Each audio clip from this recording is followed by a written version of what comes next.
This is the KitchensinkWP Podcast, episode 510. I program my home computer. We have a server crash, 404 error, page not found, links aren't working, system is crashing, system is crashing, system is crashing. Your old HTML website, barely alive. We have the technology. We have WordPress. A new website, better than it was before. Better, stronger, faster.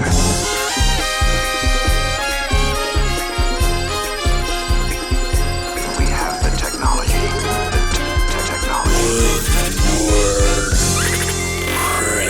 Why, hello. This is Adam Silva, the host of the Kitchen Sink WP podcast. Thanks for being here. Let's get started. All right, upcoming events. We have two WordCamps next weekend. We have WordCamp Ahmedabad in Gujarat, India, December 9th, a one-day camp, and also WordCamp Lahore, Punjab in Pakistan, a two-day camp, December 9th and 10th. And as I always say, if you're in those parts of the world, you should totally go, because why not? Why wouldn't you? I mean, it's totally worth going. WordCamps are awesome. All right, moving on. Segment one in the news. Two things here. First and foremost, WordFence. They has a threat intelligence team. They've put out a PSA about a fake CVE phishing scam that's tricking users into installing a backdoor plugin. So it looks legit. It comes from an email that looks like you need to have this plugin, like from from WordPress.com or .org, I guess. Anyway, don't install it. Don't do it. Don't use it. If you want to read about it, you can check the show notes, and there'll be a link to that as well. Also in the news, Mojo Marketplace is shutting down.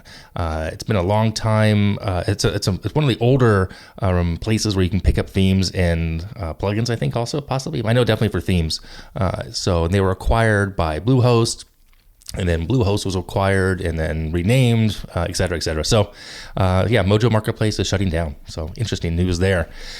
All right, moving on. Segment two, the meat potatoes of the episode. Well, as this episode drops, it is the first week of December, which is crazy, I realize, and it's just funny how time flies like that. And as things tend to slow down a bit at this time of year, from a business perspective, it's also a good time to take this lull, if you will, to plan for your 2024.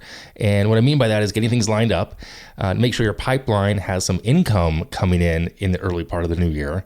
And so with that, in this week's episode, I'm diving back into sales. Now, I did look back in my catalog of episodes, and I have spoken about sales in the past, specifically episode 109, 4 ways to find new clients, episode 285, 5 tips when hiring a sales rep, episode 293, a 30,000-foot view of Salesforce from a CRM perspective, and episode 318, sales strategies in uncertain times. So, with that all being said, starting with this episode and moving forward into 2024, I'm going to do a series of using some tools that are out there and see what works in a cold sales lead generation approach to see what, if anything, will work to get clients to kind of just make an investment in updating their website or their hosting, whatever it may be that you're trying to go after.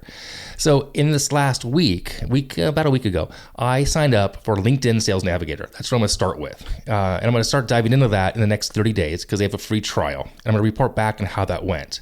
But as I've already spent some time using the tool, and it is overwhelming, I believe, to start here, I wanted to offer the following 4 tips that I think there's 4 here that you really want to have in place before signing up for any type of service, because you can save yourself some time, and it's how you prepare yourself and doing this type of prospecting that will help you in the long run, in my opinion. So first and foremost, here are the 4. I believe there's 4 of them here, and these are somewhat specific, you'll see in a sense, into LinkedIn Navigator, but they also will translate into other services, but might be called something else. So first and foremost, know and define your ideal customer profile.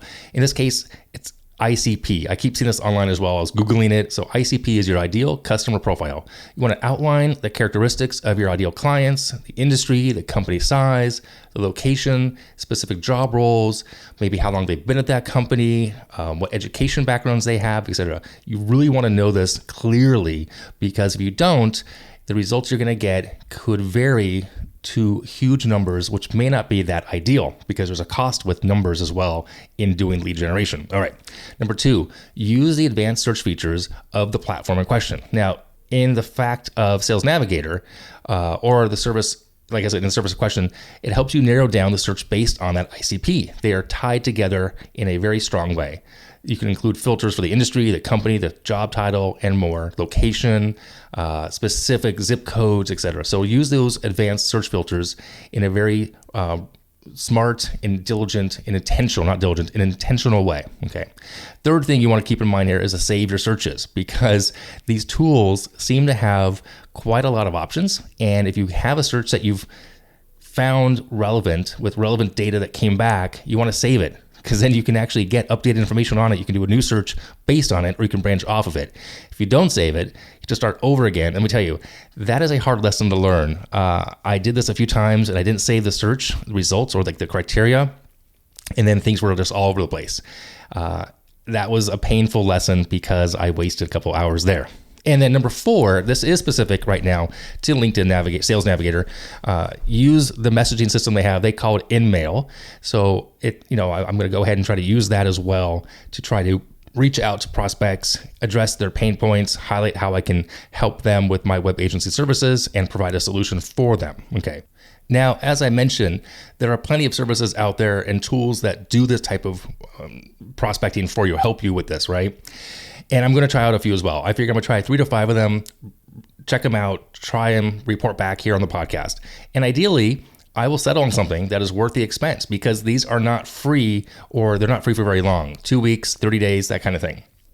But it would make sense to me to invest if it is, if I get a return of investment, the ROI works, then what's the big deal? If I can spend $100 a month to make $1,000, I will do that all day long. Okay.